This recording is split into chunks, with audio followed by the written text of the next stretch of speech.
Have you ever felt someone's presence before you even turned around? That sudden tightening in your chest, that strange pulse of awareness that seems to hum beneath your skin. It was that kind of feeling, uninvited, electric, and impossible to ignore. The afternoon sunlight spilled across the kitchen counters, warm and ordinary, touching the stainless steel sink, the glass jars lined in their precise rows. I was rinsing dishes, lost in the rhythm of water and ceramic, when a spoon slipped from my hand. It clattered against the floor, a sharp metallic echo that broke the quiet. I bent to pick it up, just a small thoughtless motion. But when I rose, he was standing behind me, too close. That was the first time I felt it, his nearness, his breath tracing the back of my neck. A silence that spoke far louder than words. My name is Claire Anderson, and nothing about my life, until that moment, had ever felt uncertain. For nearly 12 years, I'd been married to Mark, the kind of man people call reliable. He was steady, thoughtful, careful in everything he did. We had built a life that looked exactly right from the outside. A neat blue house just outside Portland.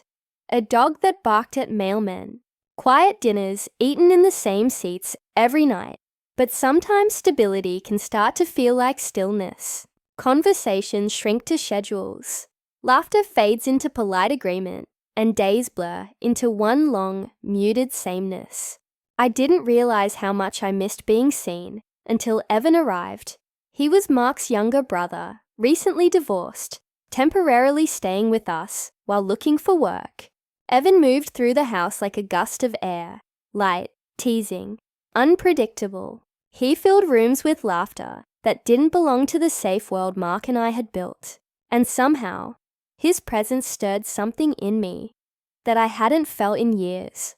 A restlessness, a dangerous curiosity. That Sunday, when I bent to pick up the fallen spoon and found him there, everything paused.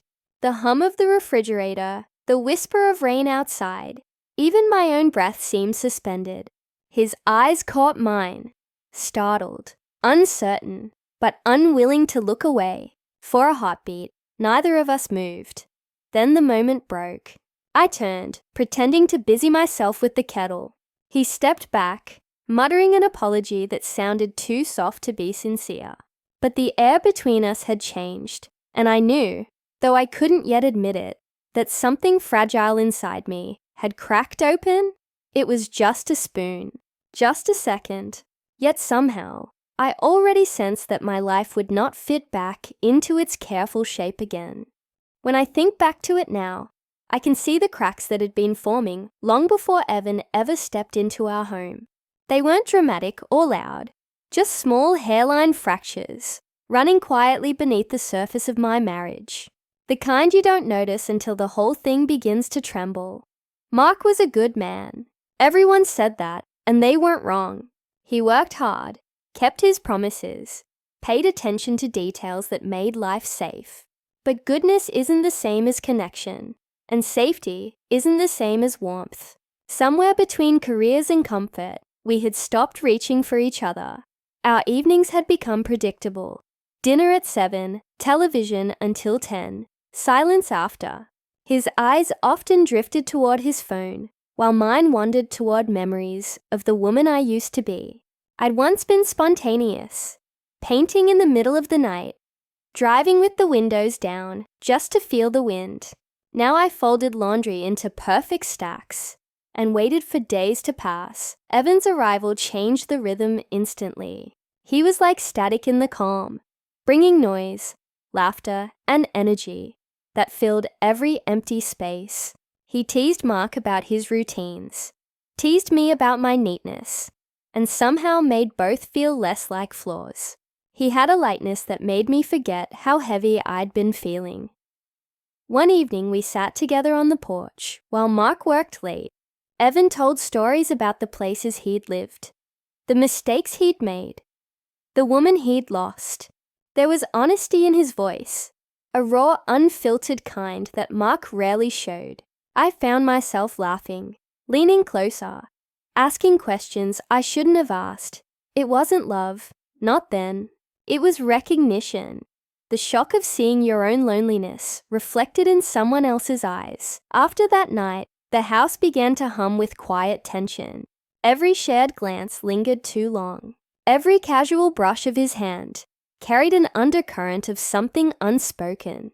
We were careful, painfully so, but awareness is its own confession. Still, I told myself it was harmless, that I was imagining the way my pulse quickened when he entered the room, that the warmth in his voice was nothing more than kindness.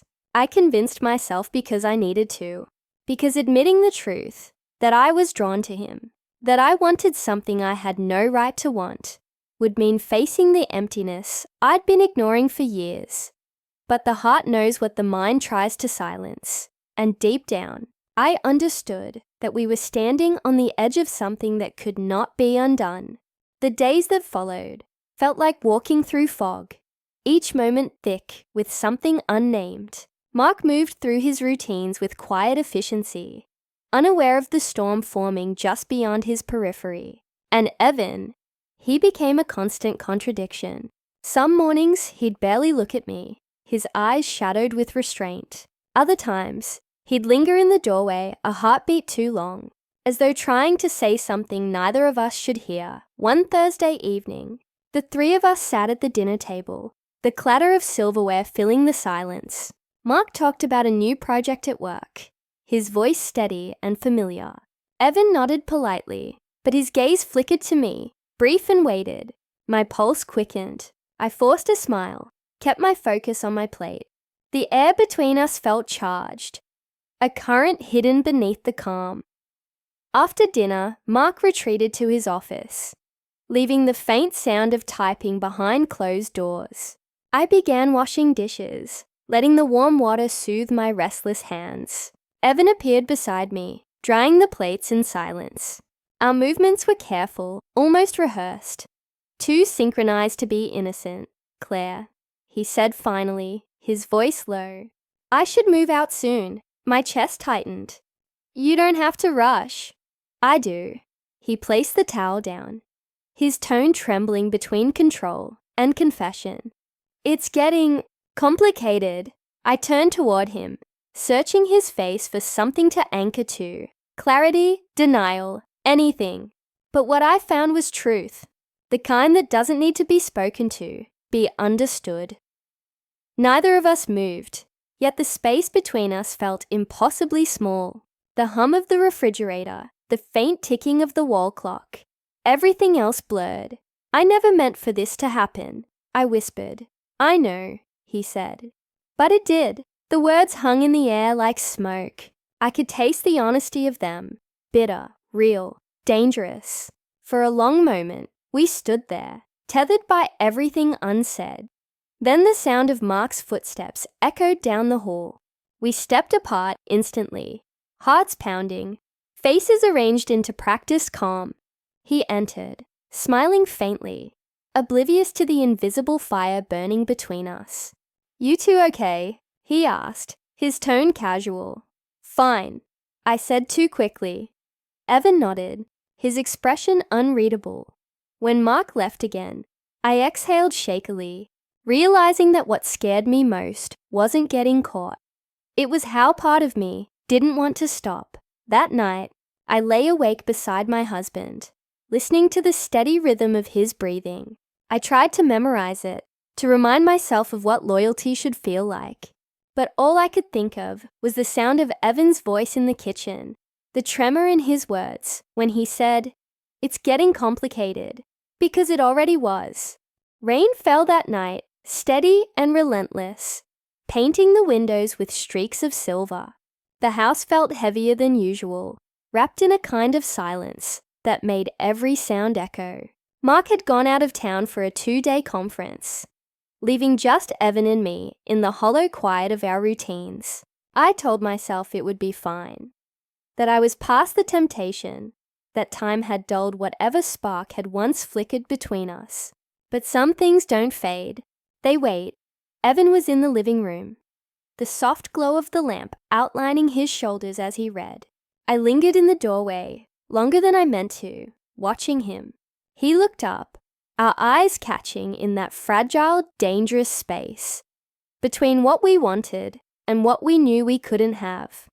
"You can sit," he said gently, closing his book. So I did. At first, we spoke of simple things: Mark's trip, the rain, the smell of coffee that still lingered in the air. But beneath the small talk was something alive, something we both pretended not to feel. Then the power flickered, plunging the room into momentary darkness. I gasped, instinctively reaching out. His hand found mine, steady and warm. When the lights returned, we didn't pull away. "Claire," he murmured, his voice barely a whisper. "I can't keep pretending this doesn't exist." The words hit me like a truth I'd been waiting for. "We can't do this," I said, but my tone lacked conviction. He leaned closer, eyes searching mine, then tell me to stop, but I couldn't. The world seemed to narrow. Just breath, heartbeat, and the nearness of him. When his lips met mine, it wasn't sudden or wild. It was inevitable. The slow surrender of everything we'd both tried to hold back. The kiss carried every word we hadn't said. Every night we'd spent denying the pull between us. When it ended, I drew back, trembling. "What are we doing?" He swallowed hard. "Making a mistake," he said, "but one that feels like the truth." That broke me, because in that moment, I believed him. The sound of rain filled the silence again, soft and relentless. I stood, turning toward the window, trying to breathe past the weight of what we'd just done. Behind me, I heard him whisper my name. A plea, a confession, a goodbye all at once. When I looked back, his expression told me what neither of us could admit. We'd crossed a line that couldn't be uncrossed, and for the first time, the safety of my life felt like a cage I'd willingly stepped out of. The morning after felt like waking inside a different life. The rain had stopped, but the air still smelled of it. Damp earth, clean and cold. Evan was gone before sunrise. His duffel bag, his shoes by the door, even the coffee mug he always used, all vanished, as if the night before had been nothing but a fever dream. For a long time, I stood in the doorway of the guest room, staring at the empty bed. The sheets were still creased from where he'd sat hours earlier, his hand brushing mine, both of us caught between guilt and longing. I pressed my fingers to that space, half hoping it might still be warm. It wasn't. Mark returned that evening, smiling as though nothing in our world had shifted. He kissed my cheek, unpacked his suitcase, and asked if I had eaten. I nodded, my voice caught somewhere between truth and silence. It was astonishing how easily a life can continue after it's been quietly undone. Days passed. The house settled into its familiar rhythm, but I didn't. I began to see everything differently. The way Mark's kindness carried distance, how the walls echoed in the absence of laughter, how my reflection in the hallway mirror looked older, lonelier. It took only one mistake to change everything, but it took months to understand why I'd made it. It wasn't love, not really. It was hunger, for attention, for color, for the feeling of being seen again. I'd built a life on steadiness, and in doing so, I'd forgotten what it meant to feel alive. Mark found out eventually. He always noticed the smallest things. A name left on a receipt, a message I forgot to delete. There was no shouting, no accusations, just a single quiet question. Was I not enough? I wanted to say you were, but that would have been a lie. It wasn't about being enough. It was about being lost. He left that night without slamming the door. I stood in the quiet afterward, realizing that the sound of restraint can hurt more than anger ever could. Now, years later, I sometimes think of that spoon falling to the floor, that single, ordinary moment when everything began to unravel. If I could go back, maybe I'd let it stay there. Maybe I'd walk away before I turned and found him standing behind me. But then again, maybe I wouldn't, because that moment, as wrong as it was, reminded me that I was still capable of feeling something real. even if it came at the cost of everything else. Some truths don't ask for forgiveness. They just ask to be remembered. And I remember, every time I hear the sound of something breaking quietly in the dark,